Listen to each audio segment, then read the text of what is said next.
Hi, it's Ginger from In Sheep's Clothing Yarn Shop. Today for Focus on Fiber Arts.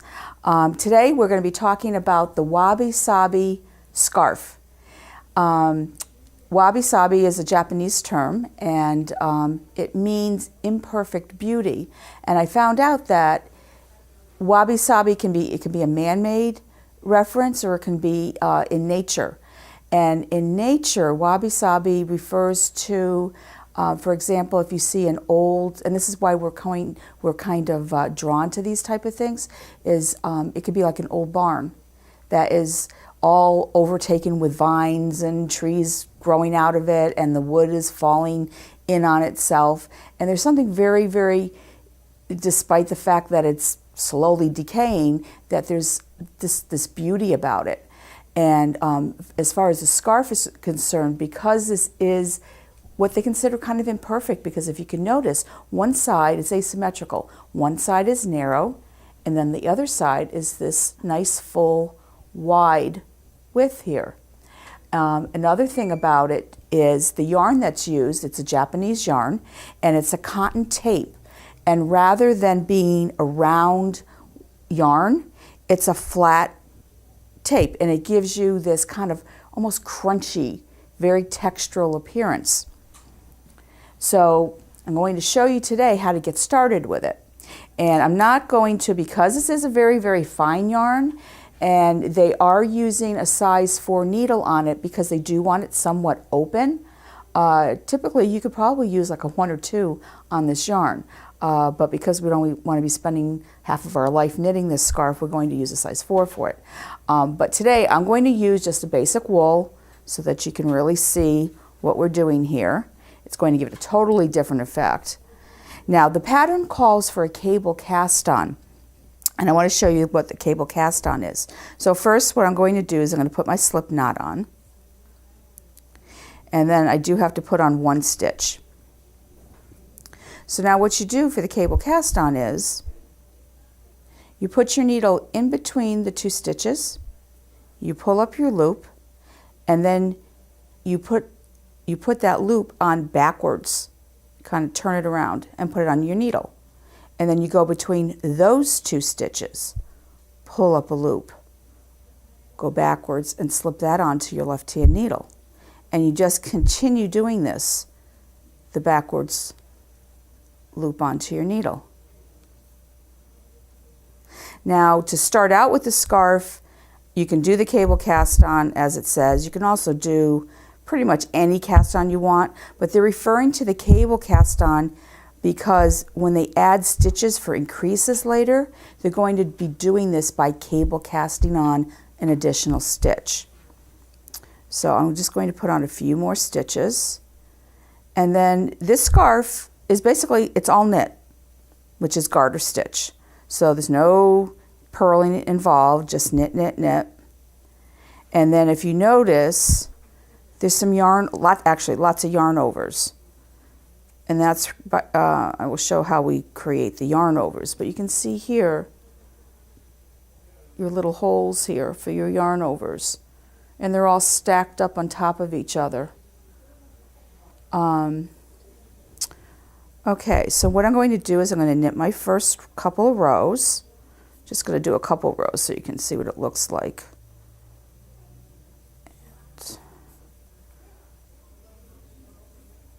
So we'll just knit. Now in previous segments I have alluded to the fact that I'm a continental knitter, so if you're kind of like, what is she doing with my yarn in my left hand, I'm going to, this is how I knit. This is kind of, they call it continental, European knitting, but my yarn's held in left hand. So turn it around. Now for you people that are not continental knitters, I will knit like this, so that you're a little more comfortable in case the continental's throwing you a little bit. Now this scarf, and I'll take it down later and really show you, there's increases done, but they're done on one side of the scarf. rather than both sides of the scarf. So that gives you an even little bit more interesting look to it. Okay, so now for our yarn over row, what you're going to do is you'll knit one stitch, and then you're going to wrap the yarn around your needle like that, and then you're going to knit 2 stitches together. So I'm going to take my needle and I'm going to go in through 2 of the stitches, and I'm going to knit those together. And again, wrap the yarn around the needle, knit the next 2 stitches together. Now this is where having a nice pair of needles with really sharp points, not sharp, but yeah, I guess sharper tips, is a little helpful, because you can really get into those stitches. If not, a little tip that I have for you is you can kind of pull down on your work a little bit, pull down on those stitches to get your needle in there. Sometimes if you can't, what I'll do is take my needle and just really kind of pull out on that first stitch that I have to get into, and then I'll go back through both of them. And that gives me a little bit more room. And knit. And then wrap around to yarn over again, knit through the 2, and then I'm going to end with a knit 1. Now the reason that you yarn over to give yourself that, you can see where you're going to have those holes. So you yarn over to give yourself the hole, but by doing that, that's an increase. So if we didn't do the next knit 2 together, we'd have a whole ton of stitches. And we don't want to do that. We want to maintain the same stitch count by wrapping the yarn around to create the eyelet, and then knitting 2 together. So now when we turn around, again, we're going to continue to knit. So I'm going to knit, knit. Now those yarn over stitches right there, see that nice big hole? We're just going to knit it like we normally would knit a stitch. See our big hole? That was where our knit 2 togethers were. There was where our yarn over was, our knit 2 together, our yarn over, knit 2 together, yarn over, and ending with the knit 1. And see how big the hole is? Whoops. Okay, so just want to show you one more row of this so that how they stack up on each other. So again, you knit 1 stitch, wrap the yarn around your needle, knit 2 together, wrap around, knit 2 together, wrap around, knit 2 together. I should be wearing my glasses. Okay, wrap around, knit 2 together, and I'm going to end with my knit 1 again. There we go. And now when I go to turn around and knit again, you'll see our additional eyelet row. Knit 1. There's our eyelet again. We knit into that, our yarn over.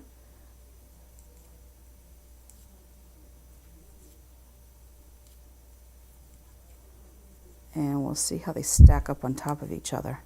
See that?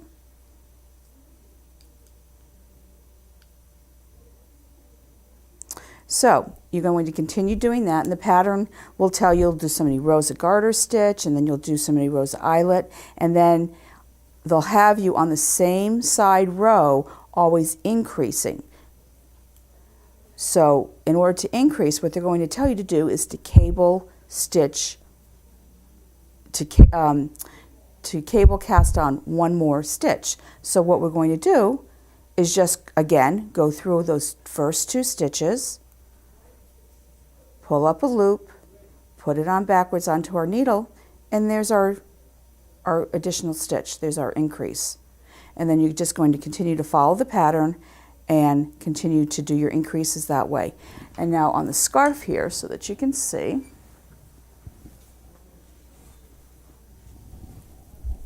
so you start out with just these 12 stitches, but you can see that here's your increase. you have a straight line here on one side, and there's your increase going all the way up. And the scarf is just great because not only can you wear it the way that I just showed it, like that, like this, but you can wear it any way that you want. It's another great way to wear this scarf is like this. That's really a lovely way to wear it. But it's a wonderful scarf for the spring and summer. You can wear it all year round, but the spring and summer, because it's very, very open, it's very lightweight, and it's just perfect for this season now.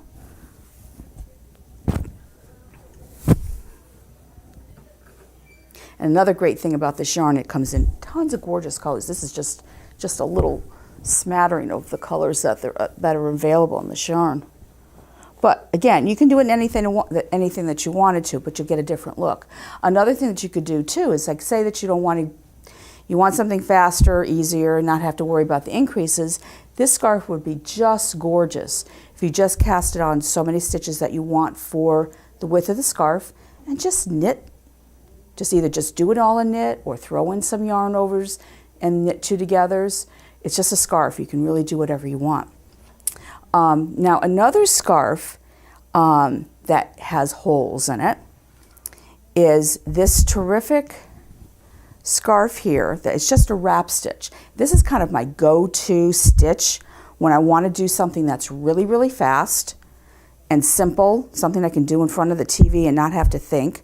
I just have this memorized. But another great thing about this yarn, about this particular scarf, is that you can use any yarn that you want, thick, thin. You just decide how many stitches you want to put on and how wide you want. Right now the skinny scarves are kind of coming back again. But another thing about this stitch is that it really showcases your yarns. Say that you have a beautiful ribbon like this one, especially if it's a hand-dyed ribbon, and you have all these beautiful colors like this here. What a great way to show off those yarns.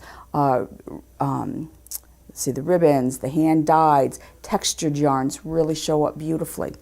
So this stitch is just so easy to do, and I'm going to show you how to do that. Now, have this beautiful new summer yarn. And what's kind of neat about this is it's a little bit of a tape, but one edge of the tape is a little raggedy, plus beautiful colors in it. So what I did with this was, I think I cast it on about 18 stitches. So depending on how wide you want it, you put on however many stitches you want. And then what I just did was I knit 4, 6 rows, whatever you feel like doing. And then once you do that, the row repeat is very simple for this pattern. Is you just knit your first stitch, and then when you go to knit, you wrap it around your needle once, and then you wrap it around again. So now you have this extra loop on your needle, and then you finish knitting the stitch. I'm sorry, I just did that wrong. Wait a minute. First we need to put our stitch, our needle through the stitch like we're going to knit. Now we wrap it around the needle once, like we normally do to knit, but we're going to wrap around a second time and then finish knitting that stitch off. So again, you put this needle through, wrap around like you normally do, but let's do another wrap, and then just finish knitting that stitch off. And we just keep doing that around and across the row like this. Now, say that you have a thicker yarn, or just say that you want bigger holes in your scarf. You could actually go in, wrap around once, twice, even 3 times. And what will happen is when you knit the next row, that extra loop is going to drop down. So if you have a couple extra loops, it's going to drop down even deeper. So you're going to have a much bigger hole. But let's keep this one the same as what we've been doing, is 2. 1, 2. You get into kind of this fun rhythm too. It's like 1, 2, 1, 2, 1, 2. This was a great scarf pattern not quite a few years ago, but about 5, 6 years ago. No, more than that. 7, 8 years ago, there's a huge scarf craze, and I was making a lot of scarves that I was selling, and this was one of the hottest ones. I would just get whatever novelty yarn was around, and every night I would just churn out a scarf just by doing this. Don't even have to really pay attention to what you're doing. So you just continue across the row like this, and then when you get to the very last stitch, you just knit that one stitch. I found that if you do the double wrap at the beginning and the end, it just makes way too big a loop at both ends. So I like to just start with knit one and end with knit one. So now when you turn it around, again, this is an all knit scarf. I'm just going to go into that first stitch and knit it. And now this one here, I'm going to go into the loop, and that extra loop that's on my needle is going to just come off. And it's going to create a longer stitch. I'm going to go in, and see how that extra one just kind of comes off? Go into the stitch, take that first loop off, and there comes the rest. And you can see how it's starting to drop and open up there.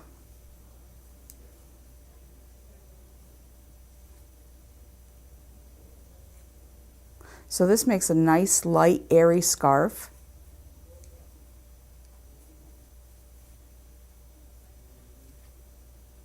And you just do this all the way across the row, unraveling that additional loop that's on your needle.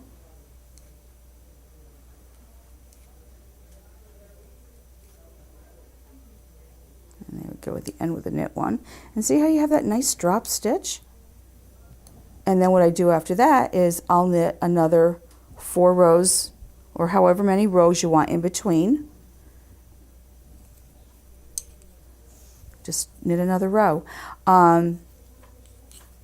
Another great thing about this particular stitch is, say that you have one ball of this really treasured yarn, and it's just one ball. What are you going to do with it? It's still not quite enough to do even just a basic scarf, because your basically knit scarf is going to take more than that. So by doing the drop, this wrap stitch, it makes the yarn go way further. So it's just a nice way to use up those odds and ends that you've got that you have no other use for. And there we go. So now you can see that kind of showcases those wraps that you have right there, just like that. Super, super easy. And now this scarf here, most of the time they look pretty good just finished off the way they are. I think this one here, I'm probably going to add some fringe to it. Well, actually I did that one with here too. And fringe, sometimes what I do, if I'm not sure I'm going to have enough yarn to finish a project, but I know I want fringe on it.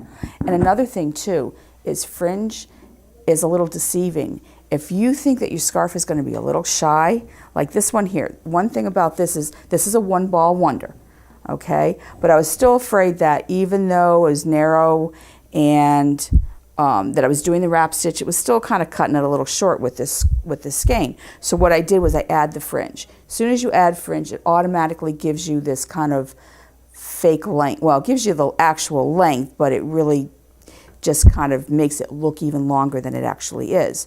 So one of my little tricks that I do when I'm not sure if I'm going to have enough yarn, or I want to make sure I have enough fringe, is what I do is I would, so I'm not quite halfway through with this scarf, but what I would do is I figure out how long I want my fringe. Generally, I like my fringe to be like a finished 6 or 7 inches long. So when you cut fringe, you have to make it double the length, because you're going to fold that fringe up. Actually, what I'll do is I'll show you right with this yarn here. Get it off. Okay. So you would cut your fringe. So say that you want your fringe this long. Well, you need to make it twice as long. So there's your actual length. And let me just get my scissors.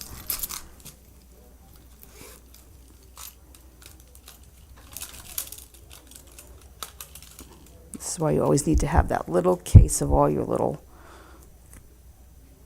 necessities. So this is just, usually what I do is I'll get a book or a piece of cardboard that's the length that I want it to be, and like say, even like with my case here, I didn't bring anything for me to actually make fringe, but see, I would just wrap it around something like this, and then what I can do, that's it, we need to end here, cut this end here. This is making do when you forgot to bring something with you. There we go. So there's our fringes, okay? So this is actually a little bit shorter than what I was saying. But now what I would do for my fringe is just with a crochet hook, I'm going to pull them through.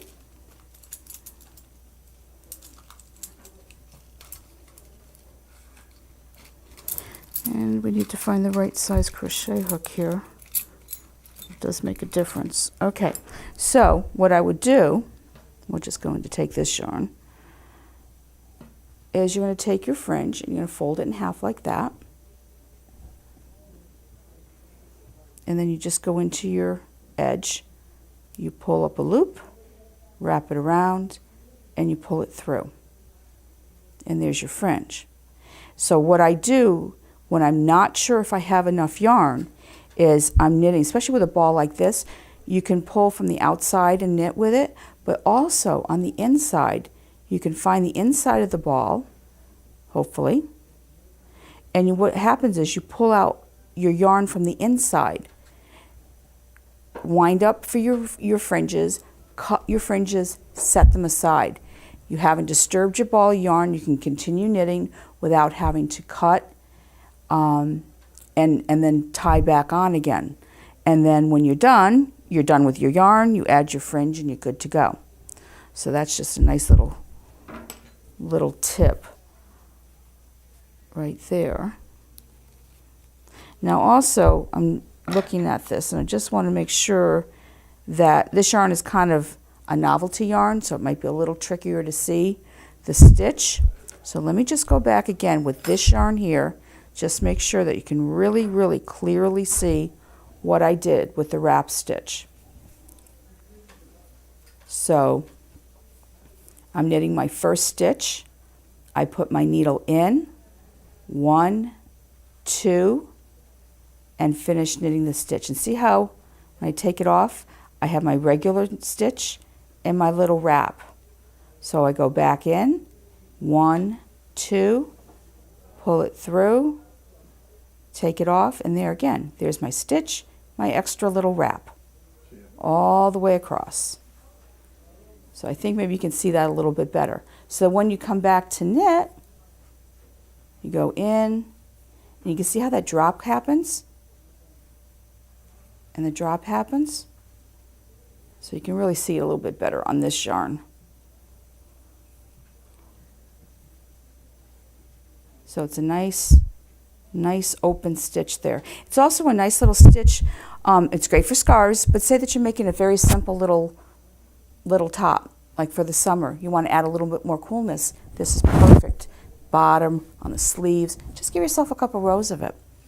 So I hope that this has inspired you to do a few scarves very quickly and simply, make great gifts like this. And thank you for spending your time today with me at Focus on Fiber Arts.